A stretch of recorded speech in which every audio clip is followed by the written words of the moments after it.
I swear on the grave of my mother.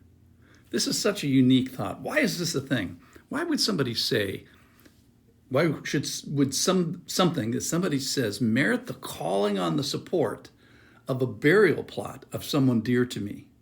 Or, more seriously, how about the term, I swear to God? Or how about if you should find yourself before a judge and the clerk, of course, may ask you, do you swear to tell the whole truth, nothing but the truth?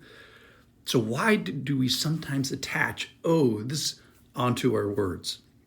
What's the strategy that makes oaths tempting? So how are we called to live and called to speak where such assurance are actually unnecessary? Join me in the Sermon on the Mount in Matthew chapter 5, just past the Beatitudes, where Jesus is raising the bar on living a holy life.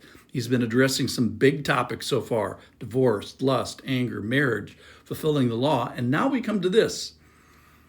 Why does this merit the list? So listen as he talks about how to live in this new subject.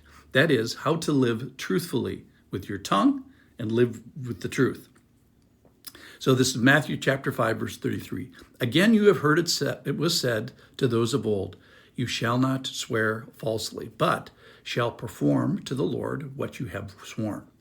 But I say to you, do not take an oath at all, either by heaven, for it's the throne of God, or by earth, for it's his footstool, or by Jerusalem, for it's the city of the great king. And do not take an oath by your head, for you cannot make one hair white or black. Let what you say simply be yes or no. Anything more than that comes from evil. So this follows the pattern where Jesus is saying, and he's claiming authority over all these areas of life. You've heard it said, but I'm clarifying this for you now. He raises the bar from don't swear falsely to don't swear at all. And don't connect the Lord's name to a truth, to a statement. Don't use the Lord's name to act as a guarantee for your words. Don't use something greater yourself to give credence to what may come out of your mouth.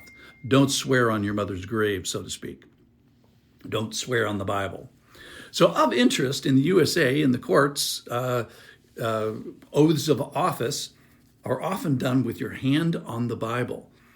You raise your right hand, you point it towards God, and you're asked, do you swear to tell the whole truth? And the clerk there is calling us to tell the truth, but the Lord in the passage is calling us to live a pure life and living it, but also in speaking about it. So let's back up the film a little bit here, just a little bit. What's the problem with words? Why does Jesus see fit even to address this issue in this great list of what I would say are more and more important things? Well, they aren't very reliable. Our words aren't very reliable because they come from humans. In other words, Jesus is saying, and this is the unpalatable part of today's lesson, is we are liars. At least sometimes we are, when it suits us.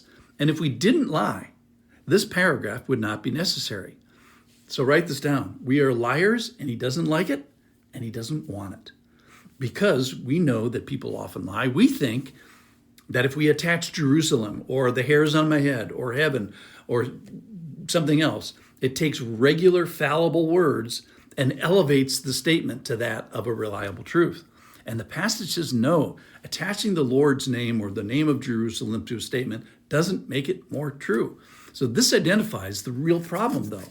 Let your yes be yes. Let your no be no. Let your words construct only truth.